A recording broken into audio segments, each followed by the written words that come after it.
Meus irmãos, a paz do Senhor a todos. Quero compartilhar com você uma alegria muito grande que o Senhor fez da parte do seu Espírito, invadiu o meu coração esses dias. Eu estou ouvindo esse testemunho aqui e, assim, está corroborando com o que o Espírito de Deus falou comigo esses dias a respeito de... Eu vinha recobrando há uns anos passados, quando recebi um diagnóstico de morte também, de leucemia. E o que aconteceu depois disso? O pastor está falando aqui e glorificando a Deus, está passando um filme na minha cabeça. Eu vou falar bem rápido, porque você precisa escutar isso, porque você precisa ter uma posição. Nós temos assim, como se fosse uma consciência de um Jesus à destra do Pai.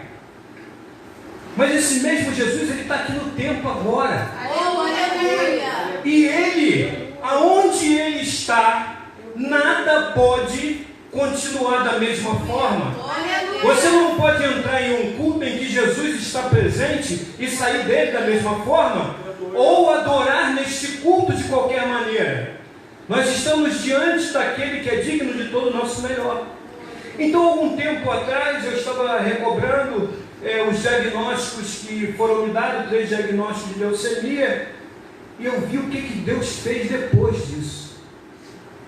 Meus irmãos, Deus me fez contemplar, depois que eu fui declarado com um tipo de câncer, aquilo que eu fiz desse tempo para cá.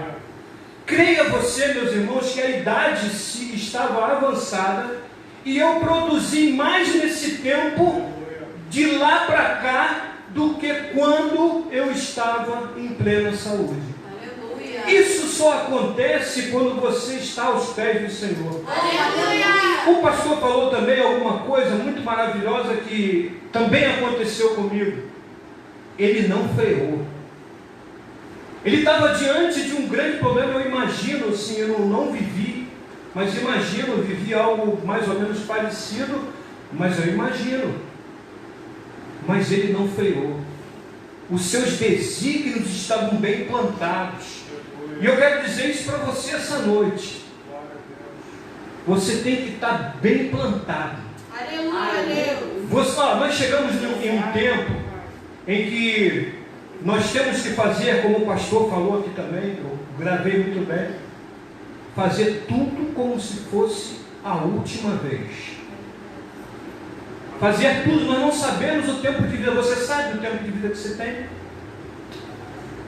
Por mais que você tenha o dinheiro que for, a condição que você não pode acrescentar 1 minuto à sua vida. Mas você não sabe o tempo que tem. O que eu vou te dizer pode chocar, mas pode ser o último culto da sua vida ou da minha. Então por que não nos entregarmos de uma forma total? Por que não adorar de forma intensa? Por quê? Esse Deus, ele é maravilhoso, ele tem um plano maravilhoso para a nossa vida, para a nossa jornada e para a nossa vida futura. Então, pastor, quando eu estava falando aqui, eu estava contemplando e me passou um filme, porque esses tipos de filmes passam muito rápido, né? Mas são muito verdadeiros. E eu louvo a Deus tanto pela vida da pastora Luciana, assim como pela minha vida também, porque eu estou aqui de pé e eu vou dividir uma palavra com você agora. Olha que coisa maravilhosa. A morte me foi decretada e hoje eu estou aqui anunciando a vida. Aleluia. A morte foi decretada. E hoje eu estou aqui com saúde decretando a vida.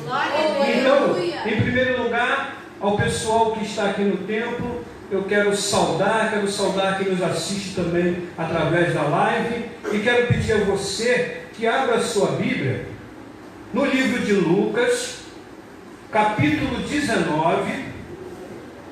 Nós vamos ler do 1 até o 10. Existe uma coisa maravilhosa, meus irmãos, na nossa vida, que se chama oportunidade, tá?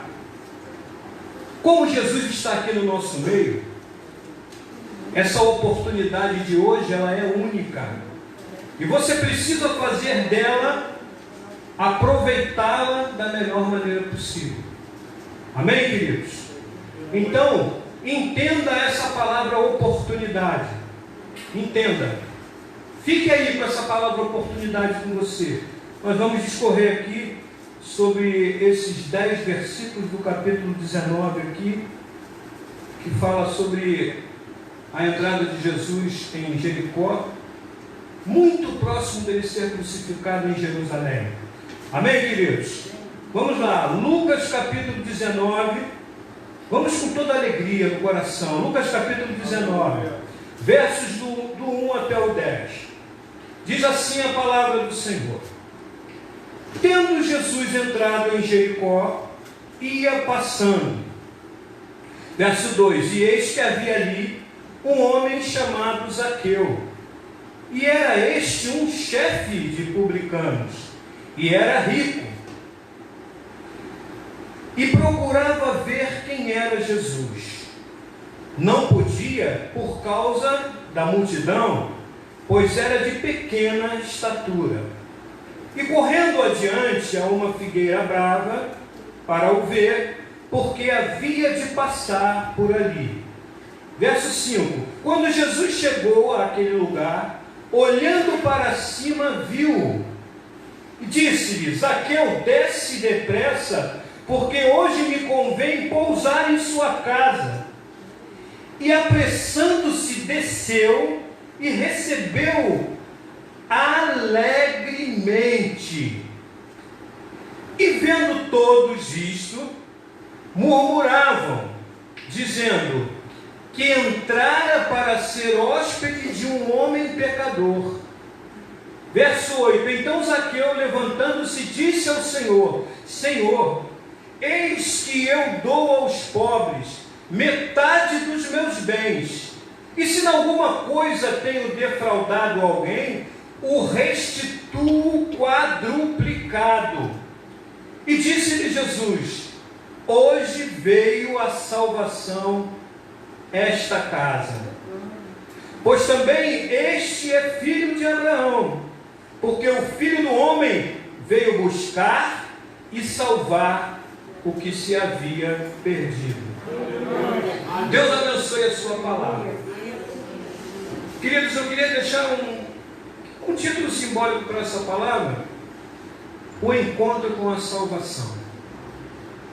Eu não sei como você tem caminhado, como você adentrou por essas portas aqui, mas algo se assemelha nesse momento, nessa noite, com a entrada de Jesus naquela cidade de Jericó. Veja, Jesus, ele entra em Jericó há poucos dias de ser crucificado. O pecado da humanidade toda estava sobre ele. Imagino que não sejam dias fáceis, não foram dias fáceis para ele. Mas ele entra naquela cidade completamente ávido em salvar, em curar, em oferecer regeneração, pronto como um manancial transbordando a todo momento de vida.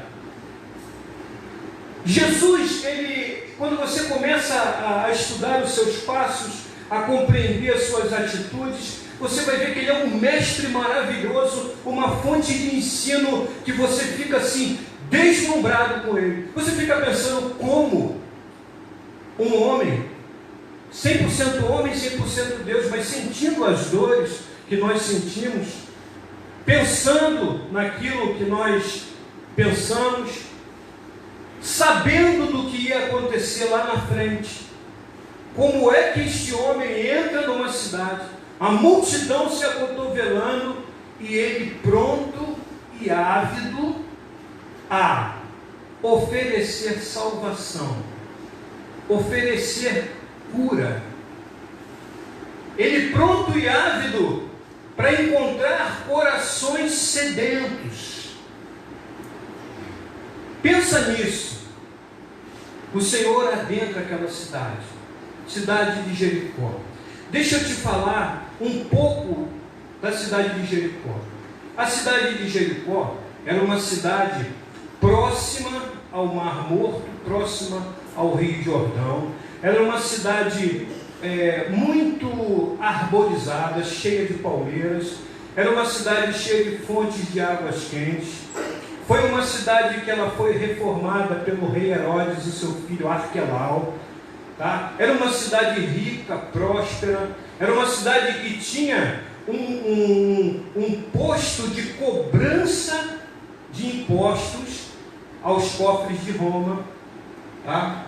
Então, era uma cidade muito desejada pelos reis. Os reis passavam o seu tempo de inverno ali por causa das águas quentes. Tá? Os sacerdotes, eles tinham casas ali, e os fariseus também. Era uma cidade muito bonita, muito adornada, muito rica. Jesus adentra por essa cidade. Quando Jesus adentra por essa cidade, significa que na agenda daquela cidade nunca houve um dia mais importante do que aquele. Nunca houve um dia em que se apresentasse a salvação. Aquela multidão o seguia, fariseus, sacerdotes naquele lugar, mas apenas 2 homens. Um foi curado e outro encontrou a salvação. E nós vamos ver isso no decorrer. Tá? Jericó também era uma cidade em que havia um cobrador de impostos chamado Zaqueu. Ele era o chefe dos publicanos. Tá? Zaqueu, seu nome significa justo.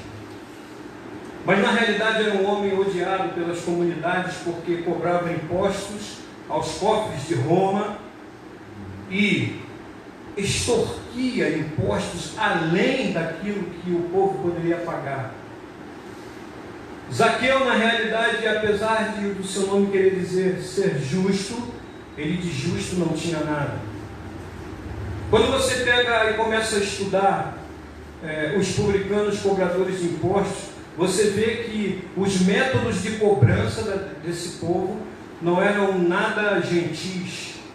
Muitas das vezes usavam até de força bruta para poder coagir as pessoas a pagar um imposto que era além daquilo que era desejado, além daquilo que se podia pagar na realidade. Então, Zaqueu, ele era um chefe dos publicanos, um cabeça de um sistema corrupto que beneficiava os cofres de Roma e arrancava daquele povo mais humilde. Por isso era uma pessoa mal vista, odiada, todos o olhavam como ladrão. Na realidade, aos olhos daquela comunidade, Zaqueu, o publicano, o cobrador de impostos, ele era tão mal visto que ele representava justamente aquele tipo de pessoa ao qual a graça de Deus não poderia alcançar ele nunca. Mas deixa eu te dizer uma coisa muito interessante nessa noite. Eu sei que você já deve ter ouvido e eu também já ouvi. Você não merece ser um cristão. Você não pode isso, você não deve isso. A sua vida não isso. Mas eu quero te dizer nessa noite uma coisa. A salvação do Senhor, ela não obedece a critérios humanos. Aleluia, Deus. Ela não obedece a critérios humanos. Talvez você tenha entrado nesse tempo aqui hoje, precisando ter um encontro com Cristo. Aleluia. Talvez você tenha entrado aqui e a sua vida precise, como a vida de Zaqueu, aquele cobrador de impostos, precise de uma mudança em alguma área da sua vida, para que você possa fluir com Cristo verdadeiramente. Talvez você precise entregar sua vida verdadeiramente a Cristo hoje. Talvez você precise fazer um acerto na sua vida. O dia é hoje. Porque aquela cidade, quando Cristo adentrou por ela, ela teve a única oportunidade. E apenas 2 homens gozaram dessa oportunidade. Você não sabe o tempo de vida que tem. Você não sabe se vai sair dessa porta e vai dar o seu último suspiro. Portanto, o tempo de conserto é hoje, é agora. Zaqueu era um homem rico. Deixa eu explicar isso para você. Rico. Era um... A multidão naquele dia em que Jesus entra por Jericó se acotovelava e por causa disso impedia que Zaqueu visse a Jesus, porque Zaqueu era de baixíssima estatura. Mas existia alguma coisa na alma de Zaqueu. Ele tinha tudo que é de material, mas existia uma lacuna na alma de Zaqueu que precisava ser preenchida. E o dinheiro e a condição financeira e morar numa cidade maravilhosa não dava a ele. Talvez isso aconteça com você também. Você esteja lá plantado na sua casa, tem a sua família, tem tudo, mas ainda está lhe faltando algo. Deixa eu dizer uma coisa, Agostinho vai falar uma coisa muito interessante. A alma do homem, ela só encontra descanso pleno em Jesus Cristo. A alma daquele homem, daquele cobrador de impostos, indesejado, odiado pelas pessoas, ela estava ansiando por encontrar algo que o dinheiro não podia proporcionar para ele. Então, ele soube que Jesus Cristo ia passar por ali.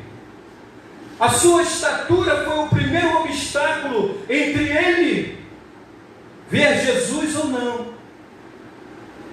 Mas o que ele fez com esse obstáculo? Eu quero ver Jesus. Eu preciso suplantar esse obstáculo. Muitas das vezes, queridos, nós vivemos uma vida mais ou menos ou longe daquilo que Jesus gostaria que nós vivêssemos, porque nós não lutamos para suplantar os obstáculos que surgem entre nós e Cristo.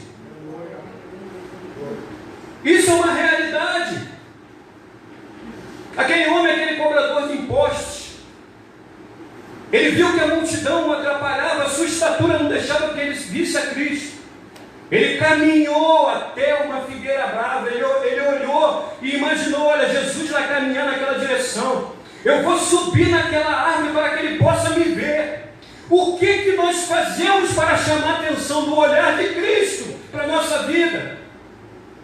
O que nós temos feito para chamar a atenção desse olhar para a nossa vida? Esse olhar, ele é curador, esse olhar, ele é salvador, ele é regenerador, ele é multiplicador. Esse olhar, ele faz toda a diferença na nossa vida, mas existem cristãos ou não que se contentam em viver longe desse olhar a vida toda. Porque se subir na figueira brava está no nosso alcance, ainda que tenhamos alguma impossibilidade, mas nós temos uma finalidade, nós temos um desígnio, nós queremos ver a Cristo. Porque isso faz toda a diferença na nossa vida. Porque isso é a diferença entre morrer ou viver espiritualmente. Aleluia, Deus. Zaqueu, esse cobrador de impostos, ele vai até aquela figueira e sobe e se coloca numa posição. Ele sabia que Cristo caminhara para lá, e quando Cristo se chegou até ele, lançou o olhar até Zaqueu. Na realidade, deixa eu te dizer uma coisa, o Espírito de Deus estava preparando aquilo, porque o Senhor nos procura antes. Jesus adentrou por aquela cidade já procurando a quem tivesse o coração sedento para poder salvar. E o coração de Zaqueu estava sedento. O que nos falta, meus irmãos, é um coração sedento. Nós temos que olhar para a nossa vida e os planos de Deus para ela e fazer um paralelo. Se estamos vivendo uma vida mais ou menos ou abaixo daquilo que o Senhor diz na sua palavra, nós precisamos colocar mais sede de olhar para Jesus no nosso coração. É preciso. Senhor, eu estou vivendo abaixo daquilo que a sua palavra diz que eu tenho que viver. Então, a partir de hoje, Senhor, eu vou te buscar com mais sede. Eu vou aos cultos com mais sede. Eu vou buscar a tua palavra com mais sede. Eu vou dobrar os meus joelhos com mais sede. Eu vou mergulhar, Senhor, porque eu preciso do teu olhar. Pois eu preciso do teu olhar. Não é assim que o louvor diz? Eu preciso do teu olhar. Eu não posso, se o Senhor tem uma vida além do padrão que eu estou vivendo. Eu não falo isso de riqueza financeira, não, meu irmão. Não é isso. O Senhor tem para nós uma riqueza que a traça e o ferrugem não podem comer. Você tem ausência de necessidade. Você é sustentado pela mão do Criador.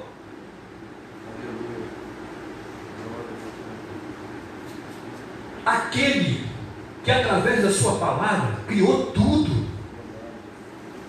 Haja dia, haja noite, haja luminares, haja divisão entre terra e mar. O verbo que se fez carne, a sua palavra é sinônimo de execução imediata. Mas, para que ele possa agir na minha vida e na sua, ele tem que ver um coração sedento. E o coração de Zaqueu estava sedento.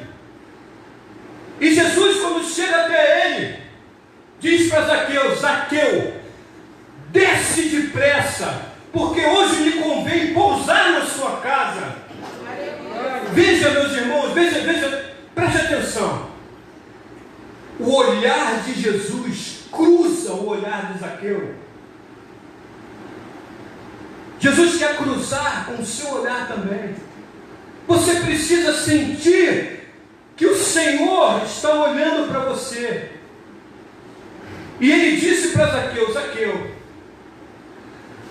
desce depressa.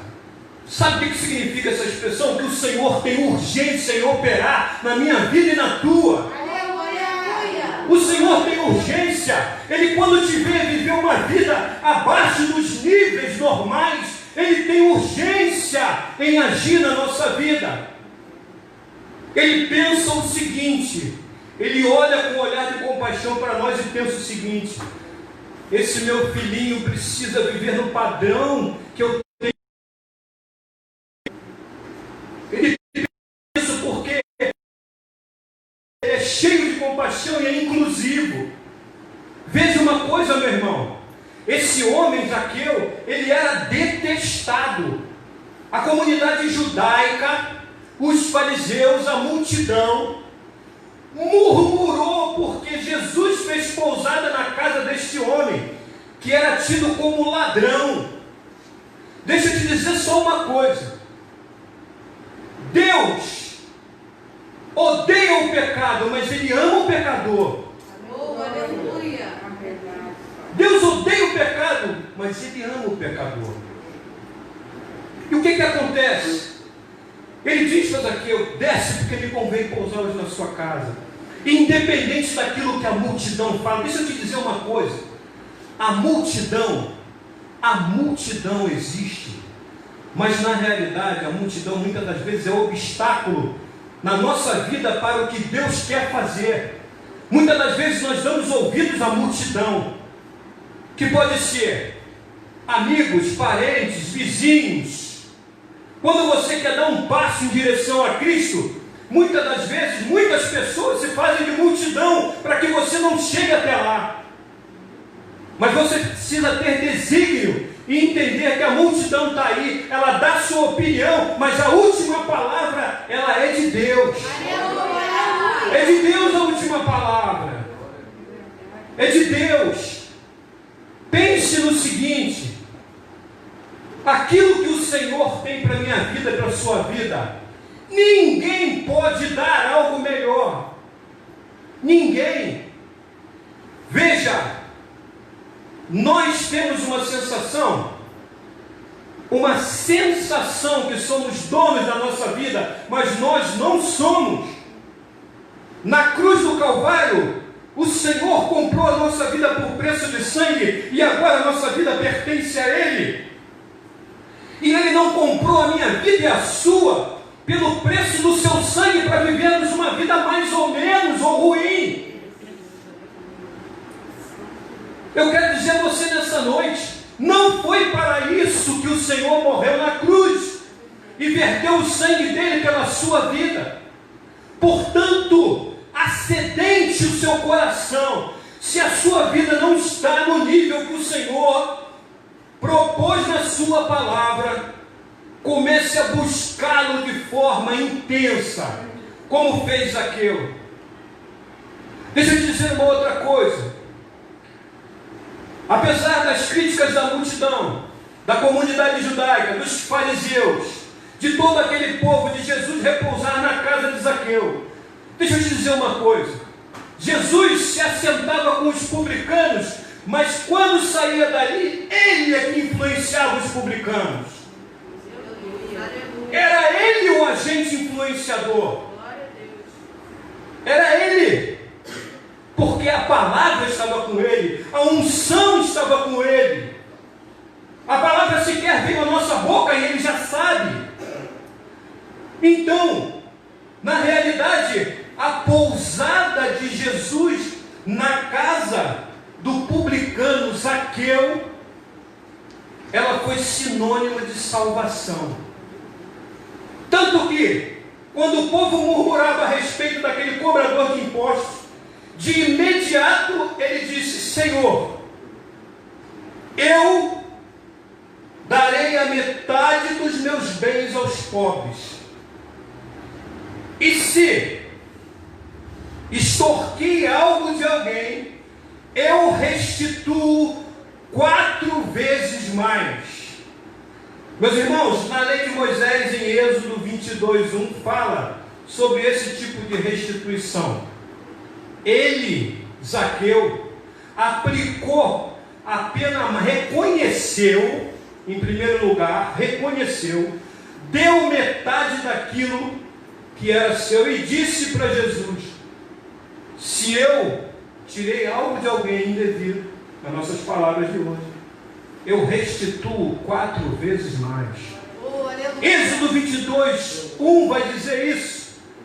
Ele aplica a pena máxima sobre ele. E isso são indícios de conversão. Indícios de conversão.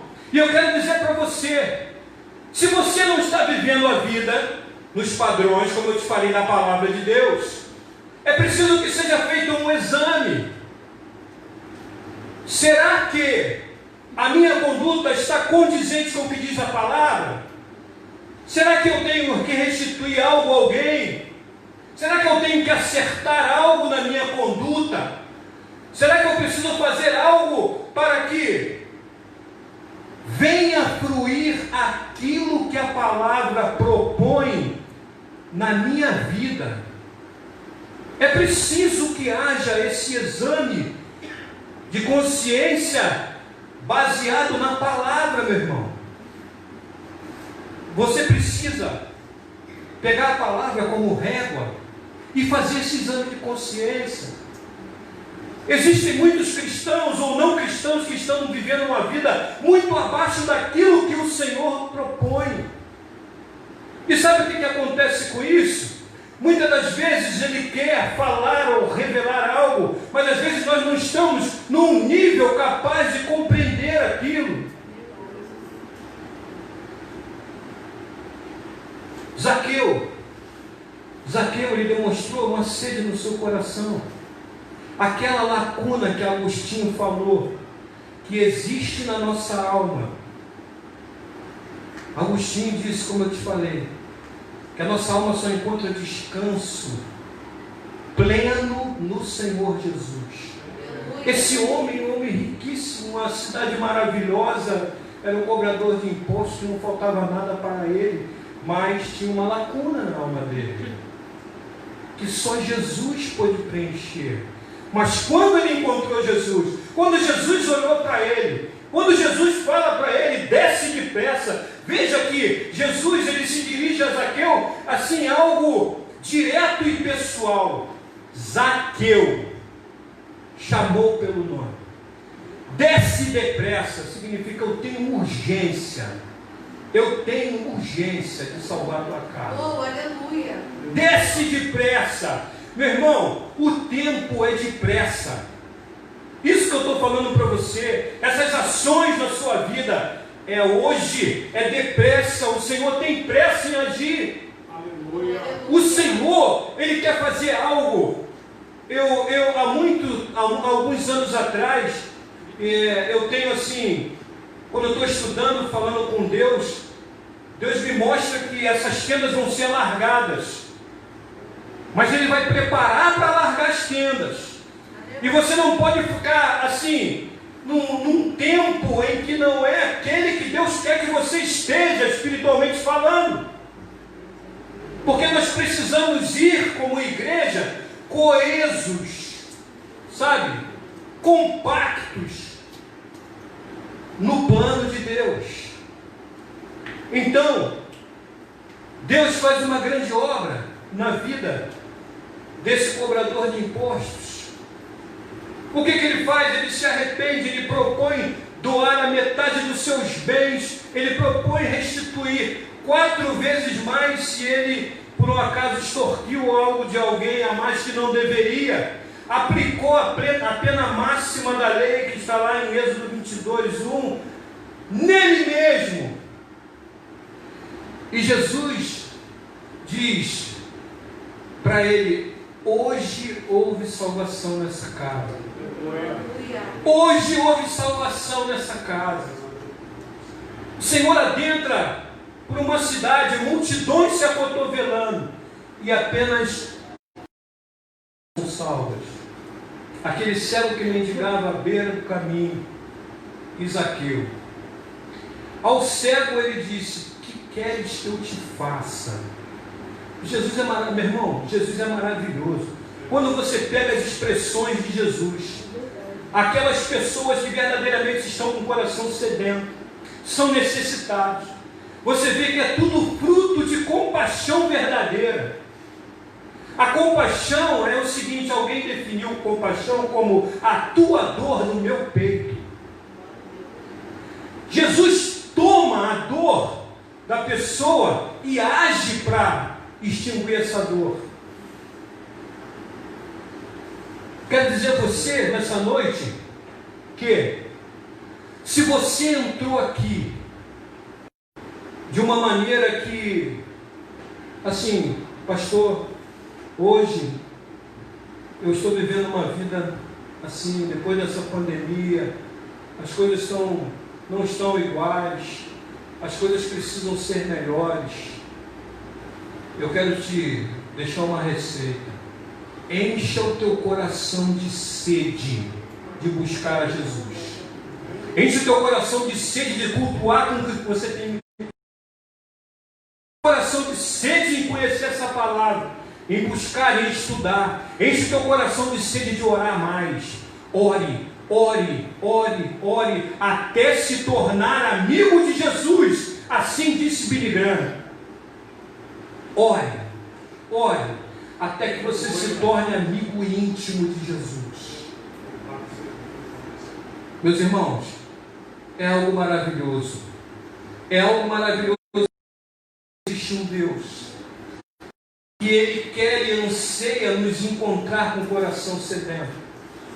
Ele quer e anseia oferecer salvação, regeneração, oferecer restituição para aquilo que você perdeu.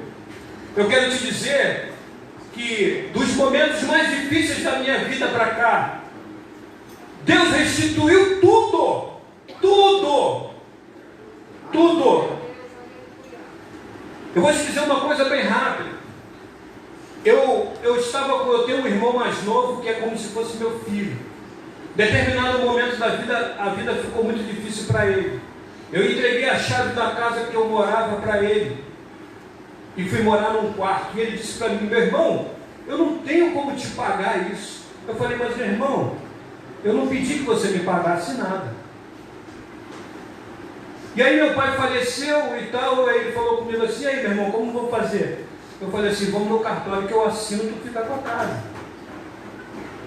Eu fui morar num quarto, meus irmãos. E eu cedi a chave da casa para ele. Você sabe o que aconteceu? Deus me restituiu casa, carro, tudo que eu abri mão. Glória a Deus. Eu estou falando para você que Deus tem restituição. Veja, Zaqueu, ele tinha tudo que o dinheiro podia comprar, mas tinha um vazio na sua alma, que só encontrou repouso quando ele encontrou com Jesus. E a Bíblia fala que quando Jesus fala para ele: Zaqueu, desce que me convém repousar em sua casa, ele desceu com alegria. Com alegria. Nós precisamos, irmãos, deixa eu te dizer uma coisa, pensa nisso que eu vou te dizer. Nós precisamos recobrar a alegria de cultuar a Deus como se Ele estivesse fisicamente presente aqui. Oh, aleluia. Nós precisamos fazer isso, porque se nós não entendermos, Apocalipse vai dizer sobre a escrita de João na ilha de Patmos, que Jesus é o cabeça da igreja, e ele tem as 7 estrelas que fala dos pastores e bispos, e que ele anda no meio dos 7 castiçais de ouro. Ele anda no meio da igreja. Ele está aqui agora, ele está nos ouvindo, ele está aqui cultuando conosco. Você precisa entender que aonde Jesus Cristo está, nada mais é do mesmo jeito. Aleluia. A nossa vida é a mesma coisa. Quando você a entrega de todo o coração, quando eu falo de uma entrega total e absoluta, meu irmão, que com Cristo não existe entrega meia bomba.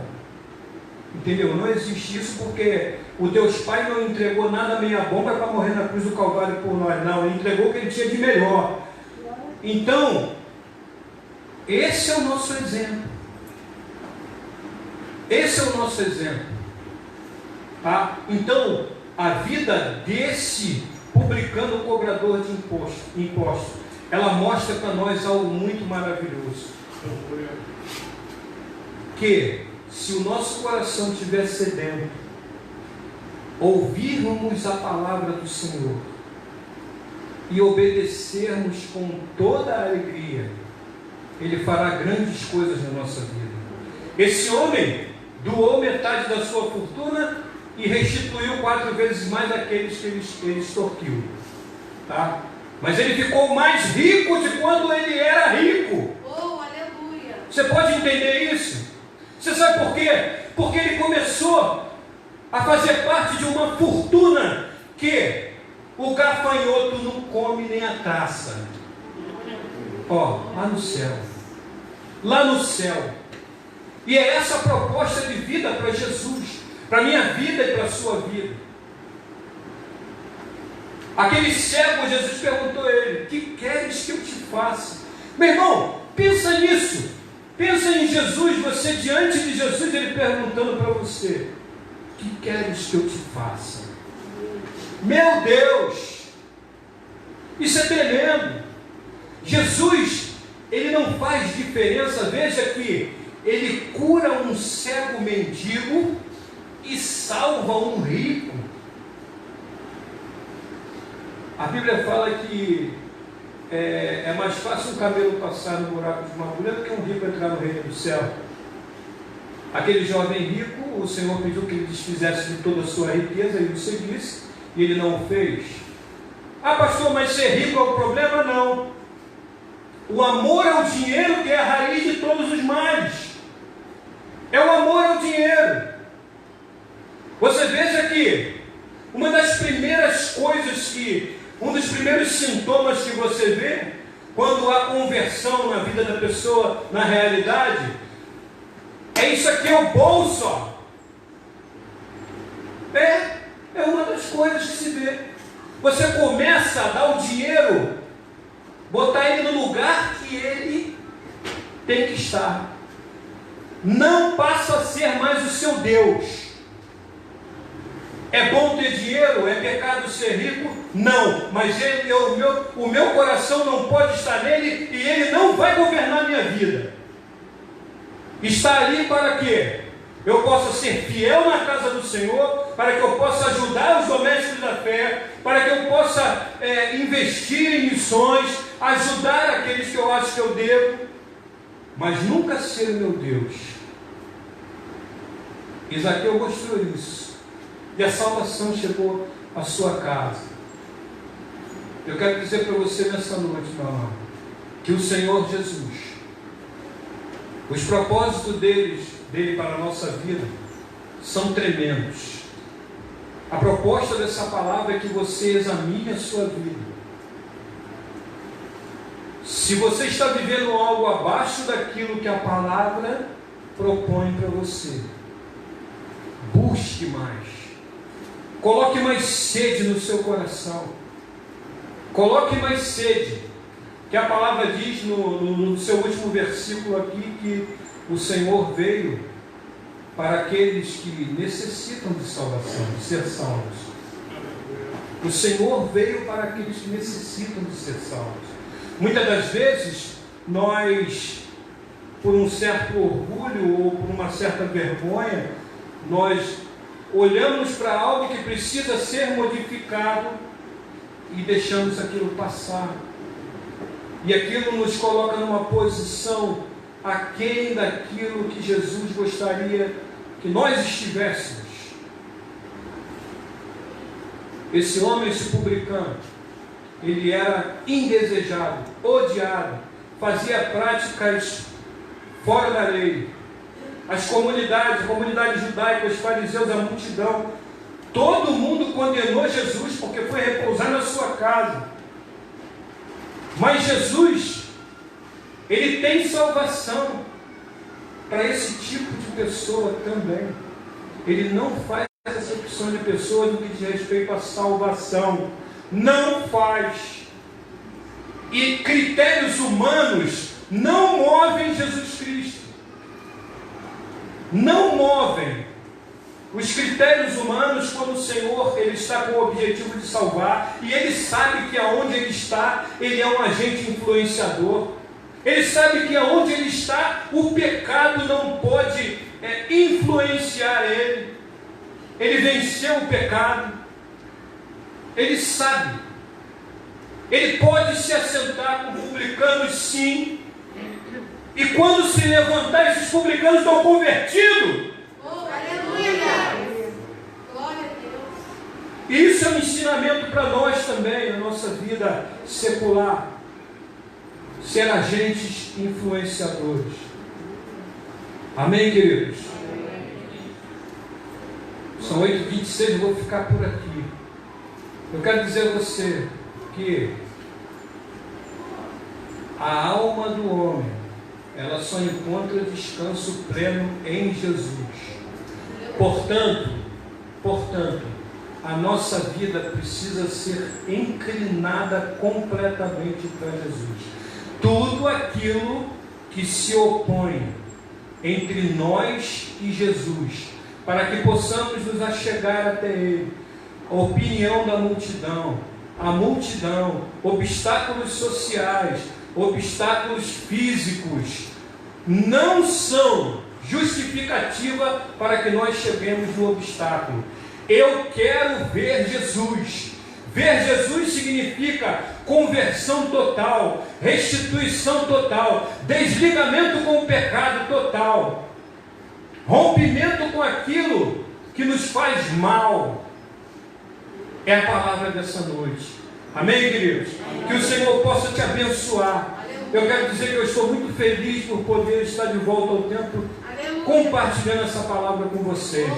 É uma alegria muito grande, tá? Que Deus possa abençoar vocês. encher vocês do seu Espírito Santo maravilhoso e de sede de buscar Ele a cada dia, em nome de Jesus.